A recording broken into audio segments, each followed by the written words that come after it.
Sir இப்ப தங்கம் விலை வந்து இப்ப பாருங்க நான் 10,000 கண்டிப்பா பாத்துருவேன் நீங்க தொடர்ச்சியா சொல்லிட்டு இருக்கீங்க. சொன்ன மாதிரியே இந்த 2 நாளா தங்க விலை குறைய ஆரம்பிச்சிருச்சு. மக்கள் முகத்தில் மகிழ்ச்சி வந்துருச்சு அப்படின்னு செய்தி வருது. தினம் பார்த்துட்டா இருப்பீங்க. 120 ரூபா ஒரு கிராம்லாம் நானே வாங்கியிருக்கிறேன். இன்னைக்கு வந்து உங்கள் வாழ்க்கையில் 6,000 ரூபா ஒரு கிராம் பார்க்க போகிறதில்ல. 7,000 கூட வராது. லேண்டை விற்கிறத விட தங்கத்தை மறுசுழற்சி பண்றது ரீசைக்கிள் பண்றது கஷ்டம் அப்படிங்கிறாங்க. இல்லை, கிடையவே கிடையாது. ஆனா இப்ப நகையெல்லாம் அடகு வைக்கிறதுல ஒரு சேஞ்சை இப்போ ஆர்பிஐ கொண்டு வந்து. ஆமாம், ஆர்பிஐ யாரு? நம்ம அம்மையாரோட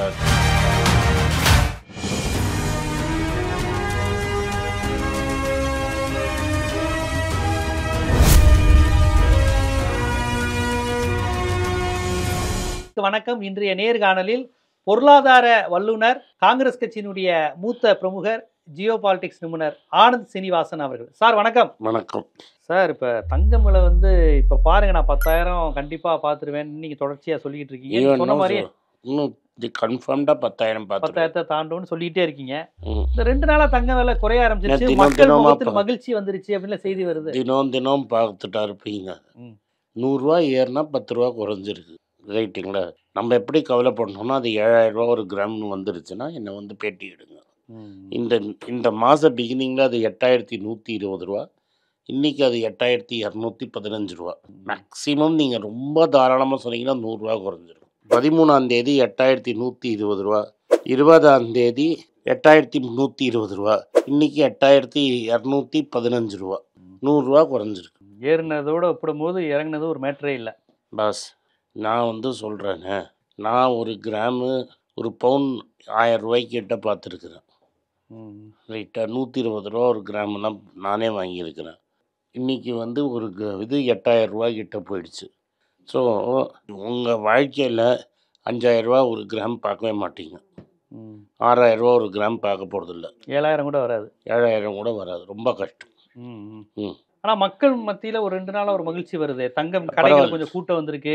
குறைய ஆரம்பிச்சிருச்சுப்பா, டக்கு டக்குன்னு வாங்குங்கப்பாங்கிற ஒரு மைண்ட் செட் வந்துருச்சு. இல்லைப்பா, என்னை பொறுத்த வரைக்கும், நான் பார்த்த வரைக்கும் ஓவராலாக ஜுவல்லரி சேல்ஸுங்கிறது இது 15% 20% குறைஞ்சதாக தான். ஓவராலா இந்த 2 நாள் அது குறைய ஆரம்பிச்சு. 2 நாளுக்குலாம் எப்படி ஃபிகர் சொல்ல முடியும்ப்பா? நீ எவ்வளோ பெரிய கம்பெனியாக இருந்தாலும் 90 நாளைக்கு ஒரு நாளைக்கு ஃபிகர் சொல்லலாம். ஸோ 90 டேஸ்க்கு 90 டேஸ் பார்த்தீங்கன்னா கோல்டோட வேல்யூ ஏறி இருக்கும். கிராமில் பார்க்கணும் நீங்கள். என்னது எவ்வளோ தங்கம் கிராம் விற்றுருக்குங்கிறது குறைஞ்சிருக்கும். போன வருஷம் இந்த 90 நாளுக்கும் இந்த வருஷம் இந்த 90 நாள்லாம் பார்த்தீங்கன்னா ரூபா கணக்கில் பார்த்தீங்கன்னா கூடியிருக்கும். ஏன்னா 25% இதே ஏறிடுச்சு, விலையே ஏறிடுச்சு. இதில் குறைஞ்சிருக்கும். கிராம்ஸில் அங்கேயே ஃப்ளாட்டாக இருக்கும், இல்லாட்டா கொஞ்சம் குறைஞ்சிருக்கும். ஸோ அப்படி தான் பார்க்குறீங்க. அப்போ இது வந்து உங்களுடைய இந்த 10,000 இலக்க நோக்கி தான் போய்கிட்டு இருக்கு. ஒரு மேட்டரே கிடையாது. இது எனக்கு மேட்டரே கிடையாது. இறங்கி உன்ன மாதிரி 4 பேர் சந்தோஷப்பட்டீங்கன்னா இன்னும் கொஞ்சம் போய் தங்கத்தை வாங்கிக்கோங்க. உடனே இப்போயாவது வாங்கி. ஓகே. தலைகீழ் மாற்றம்லாம் ஒன்றும் இல்லை. தலைகீழ் மாற்றம் இப்போதைக்கு வராது. இந்த ட்ரம்பினுடைய செயல்பாடுகளால தான் தங்கம் இப்போ பொதுவாக தங்கம் விலை ஏறுறதுக்கு ஒரு உலகச்சூழல் ஒரு காரணமாக இருக்குது. மக்கள் அதிகம் நுகர்றது ஒரு காரணமாக இருக்குது. ஒரு பொருளாதாரத்தின் மீது, அரசின் மீது எப்போதெல்லாம் நம்பிக்கை இல்லையோ அப்போல்லாம் மக்கள் தங்கத்தை வாங்குவாங்கிறது ஒரு பொதுவான, இப்போ நீங்கள் சொன்ன பாயிண்ட், அது ஒரு தியரி. அதுதான் பாயிண்ட்டு. இப்போ எந்த அரசு மேலேயும் எவனுக்கும் நம்பிக்கை கிடையாது. எப்போ வேணாலும் திவாலாயிரம் பயப்படுறாங்க. திவாலுன்னு இல்லை, ஏதாவது போட்டு நிறுத்திடுவான், பிடிங்கிடுவாங்கிற பயம்தான். அதனால பேங்க்ல பணமாக வச்சுருக்கு பதிலாக தங்கமாக வச்சுக்கோன்னு நினைக்கிறேன். பேங்க்கில் பணமாக வச்சா அவன் விலைவாசியை கூட கவர் பண்ண முடியாது. தங்கமாக வச்சுப்போன்னு முக்கால்வாசி பேர் பார்க்குறாங்க. இன்ஃபேக்ட் சைனா மாதிரி நாடெல்லாம் என்ன பண்ணுறாங்கன்னா டாலராக வச்சுக்கிறதுக்கு பதிலாக அவங்க சொத்தை தங்கமாக, கார்மெண்ட்டே தங்கமாக மாற்றி வச்சு. China garment one of the biggest buyers of gold.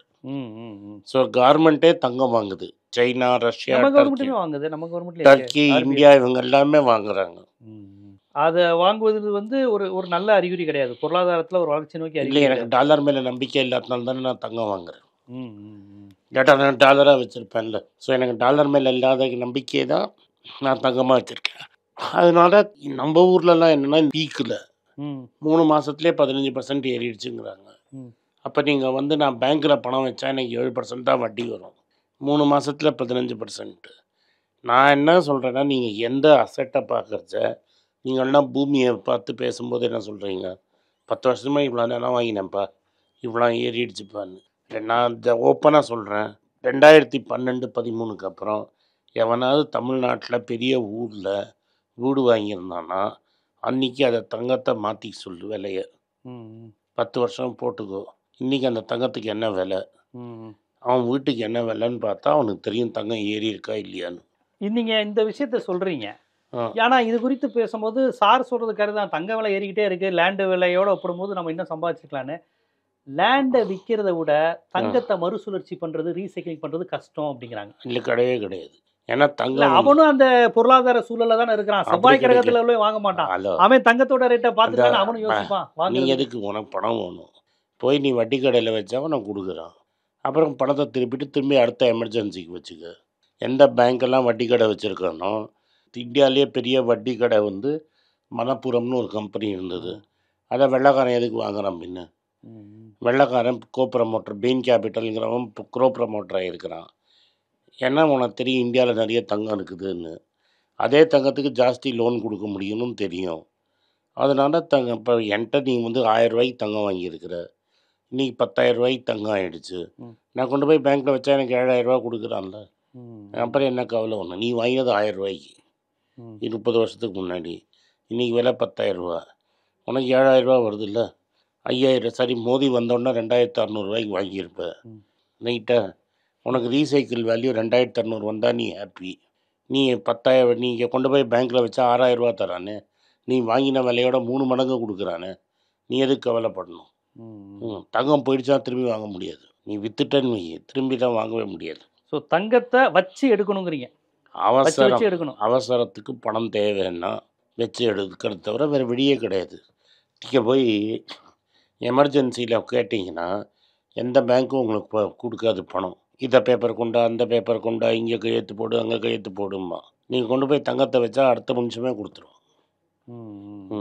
இப்போ நீங்கள் அடகு வைக்கிறது குறித்து பேசுகிறீங்க. தங்க அடகு வச்சு நீங்கள் ஈஸியாக பணத்தை எடுத்துடலாம், நீ எதுக்கு சுழற்சி செய்யணும், விற்கணும்னு ஆசைப்படுற, லேண்டை விட அது ஈஸி தாங்கிற மாதிரியான விஷயங்கள் சொல்கிறீங்க. ஆனால் இப்போ நகையெல்லாம் அடகு வைக்கிறதுல ஒரு சேஞ்சை இப்போ ஆர்பிஐ கொண்டு வந்து.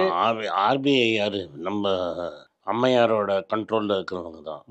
அம்மையார் என்ன சொல்கிறாங்க, அந்த நடுத்தர வர்க்கத்திட்ட எதுக்கு தங்கம் இருக்குது, அந்த தங்கத்தை எப்படி நம்ம எடுத்து பணக்காரங்களுக்கு கொடுக்கறதுங்கிறது தான் வேலை செய்வாங்க. நல்லா புரிஞ்சுக்கோங்க. இந்த மிடில் கிளாஸ்லையும் ஏழைட்டு இருக்கிற தங்கத்தை பேங்க் மூலமாக எடுத்து எப்படி பணக்காரங்களுக்கு சேர்த்து கொடுக்கலாம் அப்படிங்கிற திட்டத்தை தான் மேடமும் ஆர்பிஐயும் பண்ணுறான். என்ன மாற்றிருக்காங்கன்னா, முன்னெல்லாம் எப்படி இருந்ததுன்னா, இப்போ நான் 5 லட்ச ரூபா தங்கத்தை வச்சு 5 லட்ச ரூபா வாங்கிட்டேன், எனக்கு ஒரு 10% வட்டி 5,80,000 ரூபா. ஒரு வருஷம் முடிஞ்சிருச்சுன்னா நான் 50,000 ரூபா கட்டிட்டு இன்னொரு ஒரு வருஷத்துக்கு அதை வச்சுக்கலாம். என்னால் 5,80,000 ரூபா என்னால் கொடுக்க முடியாது. 50,000 ரூபா நான் வட்டியை கட்டிட்டு 5 லட்ச ரூபாவை அடுத்த வருஷத்துக்கு கட்டுறேன்னு சொல்லலாம். இப்போ ஆர்பிஐ என்ன சொல்லியிருக்கிறான்னா, அப்படிலாம் பண்ணக்கூடாது. நீ 5 லட்ச ரூபா வாங்கிட்டியா, கரெக்டாக ஒரு வருஷத்துக்கு முடிஞ்சோடனே நீ 5,80,000 ரூபா கட்டிடணும். சரி. அப்படி 5,80,000 ரூபா கட்டலைன்னா உன் தங்கத்தை ஆக்ஷனில் விடுவோம், ஏலத்துக்கு விட்டுருவோம். ஆனால் உனக்கு ஒன்று தரேன், இன்றைக்கி நீ 5,50,000 ரூபா கட்டி தங்கத்தை எடுத்துகிட்டு 24 மணி நேரம் தங்கத்தை உன் வீட்டில் வச்சுக்கோ. 24 மணி நேரம் கழித்து கொண்டு வந்து கொடுத்தேன்னா திரும்பி நீ வாங்கிக்கலாம் அப்படின்னு சொல்லியிருக்காங்க. இதனால் என்ன ஆகும்னா, எவனால் தங்கம் வாங்கணும் 5,50,000 ரூபா திருப்ப முடியலையோ அவன் போய் அன்றைக்கி எவன்கிட்டே அது கடன் வாங்கணும். பேப்பரில் வந்த செய்தியை சொல்கிறேன்.